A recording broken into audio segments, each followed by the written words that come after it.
Au sommaire de cette édition, investissement en Côte d'Ivoire, le CPC comptabilise plus de 1800 milliards de francs CFA de 2016 à 2018. Et puis les fils de la commune de Dabou engagés pour le bien-être de leur cité. 940 projets d'investissement ont été agréés en Côte d'Ivoire entre 2016 et 2018 pour un montant global de plus de 1800 milliards de francs CFA. Le rapport est issu d'un examen effectué par le CPC à l'occasion d'un atelier organisé à Grand Bassam. La rencontre avait pour but d'enrichir le rapport provisoire par des contributions et à identifier les points d'amélioration du processus de suivi-évaluation afin d'obtenir la validation du rapport à travers un consensus. C'est un exercice auquel vous êtes habitués, puisque ce n'est pas le premier rapport que nous éditons. Nous en avons déjà établi 4. Et donc, comme à l'accoutumée, comme à chaque fois, nous réunissons toutes les parties prenantes pour relire le rapport provisoire et l'enrichir de vos contributions par vos spécificités pour le rendre consensuel et le valider. Depuis 2012, la Côte d'Ivoire a réalisé d'impressionnantes performances économiques avec une croissance du PIB réel de 8,2% en moyenne sur la période 2012-2019. 1961-2023, l'inspection générale d'État a 62 ans et l'instant se fête. La célébration du 62e anniversaire de cette institution a eu lieu mardi 21 mars à Abidjan-Cocody. Je suis particulièrement heureux que se tienne aujourd'hui la présente cérémonie.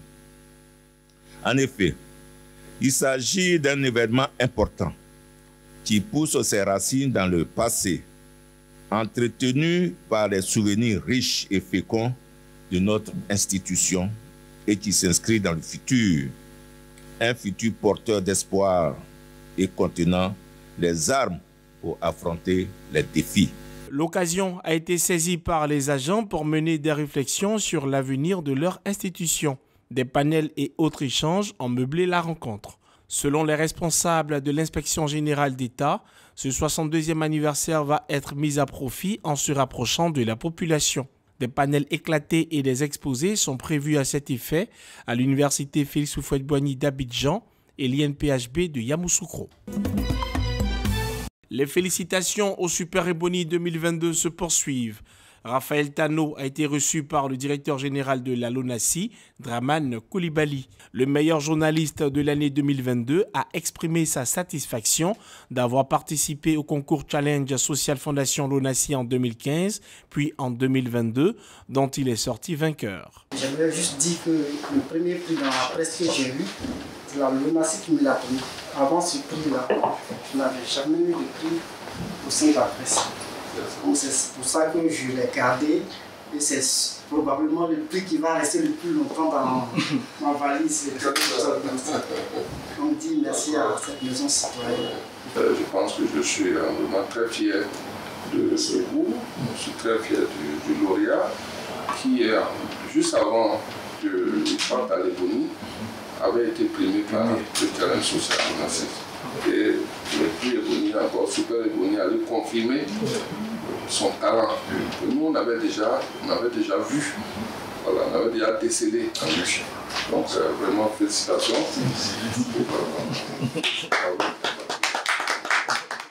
Lancé en 2014, le concours du Challenge Social Fondation LONASI a été initié pour récompenser le meilleur reportage à caractère social. Les préoccupations soulevées par les journalistes sont ensuite prises en compte par la Fondation LONASI dans son programme de réalisation des œuvres sociales.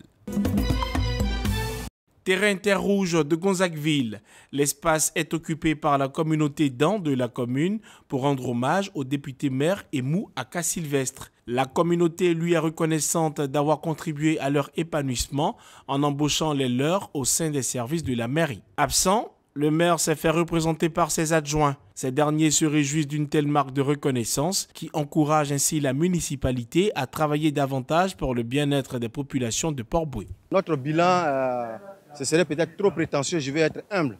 C'est un bilan très positif. Positif parce que en 4 ans, ce que nous avons réalisé à Port-Bouët nous a valu au moins 20 prix. Et je l'ai dit tantôt que même le chef de l'État, le gouvernement de Côte d'Ivoire a reconnu le travail remarquable que nous faisons à Port-Boué. Au-delà de cela, pour un parti d'opposition qui a une commune comme Port-Boué, ce n'était pas facile. Mais avec beaucoup d'ingéniosité, avec beaucoup d'intelligence et beaucoup de sagesse, nous faisons de grandes choses avec de très peu de moyens. La communauté d'An de Port-Boué entend traduire ces marques de reconnaissance à leur maire chaque fois qu'elle sentira la nécessité.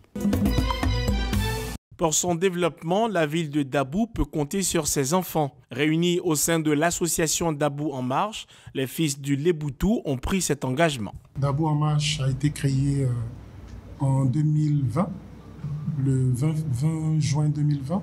Et donc nous sommes à notre 3e année d'existence. La première année, nous avons effectivement fait un tournoi inter-village. L'objectif pour nous était de créer la fraternité, la solidarité et l'occupation de tout ce qui est jeunesse de Dabou autour de certaines valeurs de solidarité, de partage et de fraternité. À l'occasion, nous avons fait des dons à l'hôpital général de Dabou la première année. Au cours de leur rencontre avec la presse, les membres de l'association Dabou en marche ont présenté leur programme d'activité 2023 en vue de soutenir les actions en cours pour le développement de leur cité. Un appel à la mobilisation et à l'implication de tous les ressortissants du Léboutou a été lancé à cette rencontre. C'est tout pour ce 7 minutes. Très bonne suite de programme sur cette info.